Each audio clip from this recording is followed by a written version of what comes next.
Hello guys, today we discuss about our chapter number 2 of macroeconomics, some basic concepts of macro. So two types of goods are there, final goods and intermediate goods. दो type के हमारे पास goods होते हैं. एक होता है final goods, दूसरा होता है इंटरमीडिएट गुड्स. फाइनल गुड्स हमारे पास दो टाइप के आते हैं. एक आता है फाइनल कंज्यूमर गुड्स, दूसरा आता है फाइनल कैपिटल गुड्स. सबसे पहले हम फाइनल गुड्स के बारे में पढ़ेंगे, फिर इंटरमीडिएट गुड्स के बारे में पढ़ेंगे, और फिर जो फाइनल गुड्स के दो टाइप्स होते हैं उसके बारे में पढ़ेंगे. सबसे पहले फाइनल गुड्स के बारे में पढ़ेंगे कि final goods are those goods which cross the boundary line of production. एक तो जो boundary line of production cross कर देते हैं, दूसरा जो रेडी टू यूज़ होते हैं, कोई उसमें वैल्यू एडिशन की ज़रूरत नहीं होती, no value addition. For an example बेटा, जैसे ब्रेड और बटर है, एक कंज्यूमर ने कंज्यूम करा, कोई उसमें वैल्यू एडिशन नहीं हो रही, वो अपने घर पे यूज़ कर रहा है, ब्रेड और बटर को खा रहा है, यूज़ कर रहा है, तो इसका मतलब है उसमें कोई वैल्यू एडिशन नहीं है. तो ऐसे ही कोई भी गुड्स जिसमें कोई वैल्यू एडिशन ना हो, रेडी टू यूज़ हो, और जिसमें कोई बाउंड्री लाइन क्रॉस करी हो प्रोडक्शन की, ऐसे गुड्स को हम बोलते हैं final goods. Okay, so next are intermediate goods. These are the goods which had not crossed the final production line, which are not crossed the final production of line, which are not ready to use. Some value is still to be added. जैसे हमने देखा कि final goods में तो क्या था कि हमें बाउंड्री लाइन भी क्रॉस करनी पड़ती थी, रेडी टू यूज़ थे, और वैल्यू एडिशन की कोई ज़रूरत नहीं थी. ऐसे ही हम इसमें देख रहे हैं कि यहाँ पे हमें वैल्यू एडिशन करनी पड़ेगी. इसके बाद जैसे एग्जांपल है, उसमें हमने लिया कि ब्रेड और butter used by the consumer for consumption. ऐसे ही इसमें देखते हैं bread and butter purchase by the baker for bakery. इसमें क्या कहा गया है कि जो ब्रेड और बटर है वो एक बेकर ने परचेज करे अपनी बेकरी के लिए. इसका मतलब ये है कि उसको आगे कोई फर्दर वैल्यू एडिशन करनी होगी, इसीलिए उसने परचेज करे. क्या पता वो केक बनाता हो ब्रेड से, क्या पता वो पेस्ट्री बनाता हो, सो वी डोंट नो ना. So these are intermediate goods जहाँ पे कोई भी फर्दर वैल्यू एडिशन हो. ठीक है. इसके बाद अगले आ जाते हैं फाइनल गुड्स. मैंने बताए थे दो टाइप के होते हैं. सबसे पहला होता है final consumer goods. Final consumer goods क्या होते हैं? Goods which are consume by the consumer for consumption purpose for direct satisfaction. For direct satisfaction. For an example बेटा, इसमें आप ले सकते हो जैसे कोई भी आइसक्रीम हो गया, मिल्क हो गया, ठीक है, shoes, pen, TV, all are consumer goods because when such goods are used to satisfy intermediate needs of the consumer. आगे आते हैं. यहाँ पे हमारे पास एक नोट है, एक्सपेंडिचर इनकर्ड.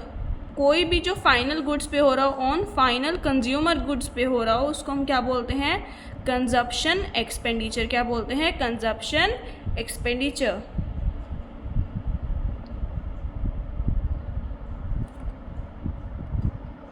इसके बाद आगे आता है कि हमारे पास फाइनल कंज्यूमर गुड्स के चार टाइप आते हैं. जैसे सबसे पहला होता है ड्यूरेबल कंज्यूमर, फिर सेमी ड्यूरेबल, फिर single use and then services. सबसे पहले हम ड्यूरेबल कंज्यूमर को समझते हैं. ड्यूरेबल कंज्यूमर क्या होता है? ऐसे गुड्स जो कि सर्वल टाइम तक यूज़ होते हों, सर्वल ईयर्स तक यूज़ होते हों. फॉर एन एग्जाम्पल, कोई कार लेते हैं तो वो हम बहुत टाइम तक यूज़ करते हैं, बहुत सालों तक यूज़ करते हैं, जैसे 10 साल तक, 15 साल तक. और ऐसे ही कोई वॉशिंग मशीन हो या टीवी हो, उसको हम बहुत लंबे टाइम तक यूज़ करते हैं, तो उसको हम बोलते हैं durable goods.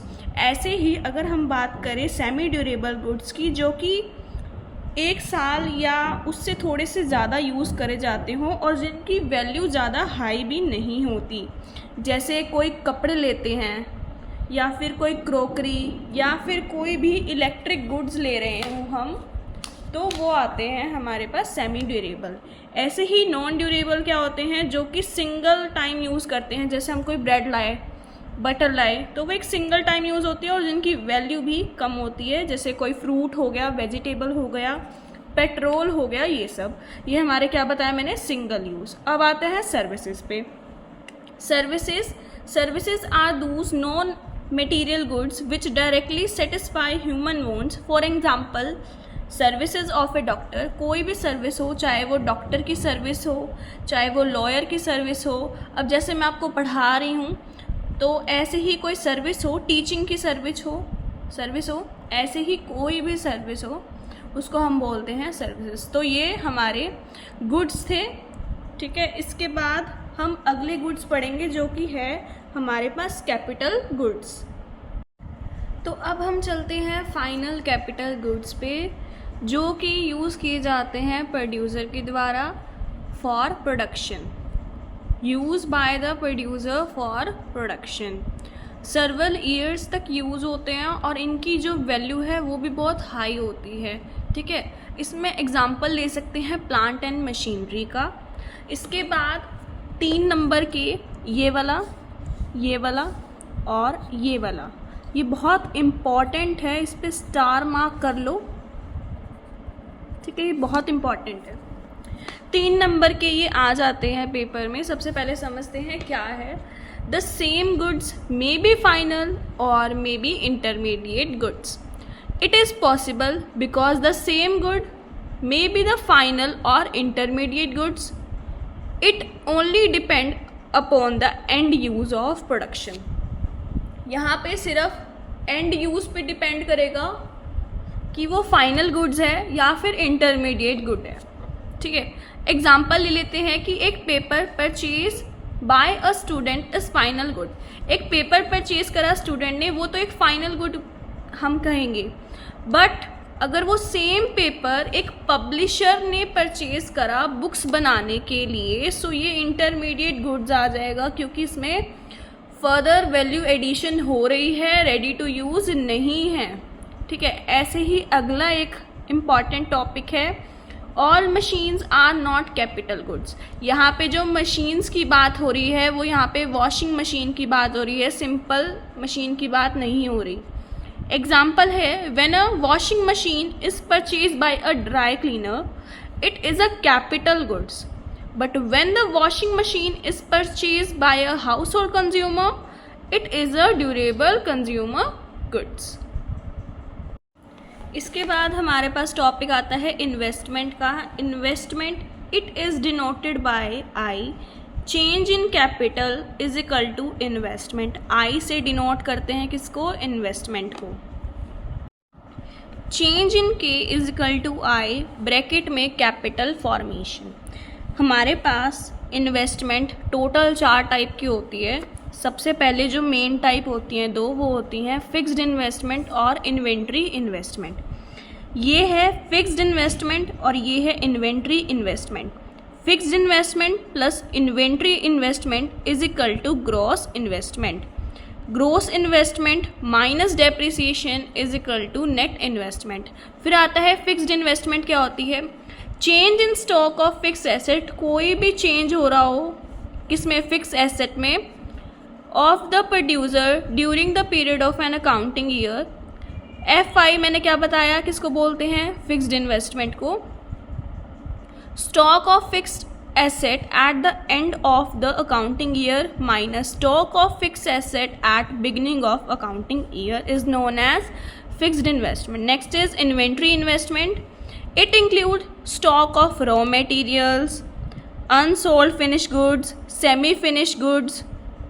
Increase in stock of inventory during the period of an accounting year is known as inventory investment। ये है inventory investment, ये इसका formula. Stock of investment at the end of an accounting year minus stock of inventory at the beginning of the accounting year। फिर जो 2 type है gross investment और net investment, इन दोनों के फॉर्मूले मैंने यहाँ पे लिखे हैं, ठीक है। ग्रोस इन्वेस्टमेंट का फॉर्मूला मैं दोबारा बता देती हूँ, fixed investment plus inventory investment. Net investment का फॉर्मूला होता है यहाँ पे ग्रोस इन्वेस्टमेंट माइनस डेप्रिसिएशन।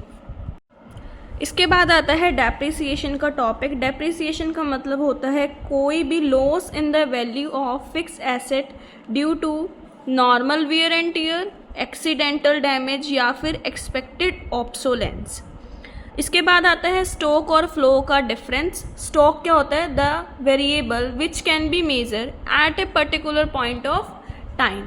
जैसे कोई भी वेल्थ हो, लोन हो, तो वो at a particular point of time पे नोट करते हैं हम। ऐसे ही flow, the variable which can be measure over a period of time. For an example death, profits, वो हम over a period of time में मेजर करते हैं। ऐसे ही इसके बाद आता है 4 सेक्टर्स ऑफ इकोनॉमी। सबसे पहले 4 सेक्टर आते हैं, उसमें से सबसे पहला सेक्टर आता है हाउस होल्ड सेक्टर। ये ओनर होता है सारे प्रोडक्शन सेक्टर का। It is the owner of 4 factor of production: land, labour, capital, entrepreneur. Factor of production में ये 4 चीज़ें आती हैं: land, labour, capital, entrepreneur. They give their services to producer sector. इसके बाद कौन सा सेक्टर आता है? Producer sector. Producer sectors produce goods and services with the help of household sector. इसके बाद कौन सा आता है? इसके बाद आता है government sector. It is known as welfare agencies. इसको हम वेलफेयर एजेंसीज भी कहते हैं, जो मेंटेन करते हैं लॉ और ऑर्डर को कंट्री के, ठीक है। और ये these sector act as a consumer और प्रोड्यूसर। इसके बाद आता है रेस्ट ऑफ द वर्ल्ड। ये सेक्टर्स अंगेज होते हैं एक्सपोर्ट और इंपोर्ट में। इसके बाद आता है सर्कुलर फ्लो। 2 इकोनॉमी का पढ़ेंगे, सबसे पहले पढ़ेंगे हाउस होल्ड और प्रोड्यूसर का। जब house hold sectors factor services देते हैं किसको? प्रोड्यूसर सेक्टर्स को। क्या क्या देते हैं फैक्टर सर्विसेज? कौन सी? Land, labour, capital, entrepreneur. किसको देते हैं? प्रोड्यूसर सेक्टर को। तो प्रोड्यूसर सेक्टर्स क्या देता है बदले में? Factor income, rent, wages, interest, profit. ऐसे ही जब कंजप्शन एक्सपेंडिचर हाउस होल्ड से प्रोड्यूसर सेक्टर में आता है, तो प्रोड्यूसर सेक्टर्स बदले में हाउस होल्ड सेक्टर्स को क्या देता है? गुड्स और सर्विसेज। इसके बाद हमारे पास 2 टाइप के फ्लो होते हैं, एक होता है रियल फ्लो, एक होता है मनी फ्लो। रियल फ्लो क्या होता है? Flow of goods and services from one sector to another. जहाँ पे गुड्स और सर्विसेज का फ्लो हो रहा हो एक सेक्टर से दूसरे सेक्टर में। With the help of diagram देखो, यहाँ पे सबसे पहले आता है हाउस होल्ड सेक्टर, इसके बाद आता है producer sector. Household sector जब यहाँ पे प्रोड्यूसर सेक्टर्स को फैक्टर सर्विसेज देता है, क्या देता है? फैक्टर सर्विसेज देता है, तो प्रोड्यूसर सेक्टर बदले में हाउस होल्ड सेक्टर को देता है गुड्स और सर्विसेज। ऐसे ही इसके बाद आता है money flow. Flow of money from one sector to another sectors. Household sectors producer sectors को क्या देता है? Consumer expenditure. और ऐसे ही producer sector household sector को बदले में क्या देता है? Factor income. जैसे rent, R for rent, W for wages, I for interest, P for profit. So this was the chapter. ये सारा आपका चैप्टर है। चैप्टर नंबर 2 इसी के साथ ख़त्म हो गया।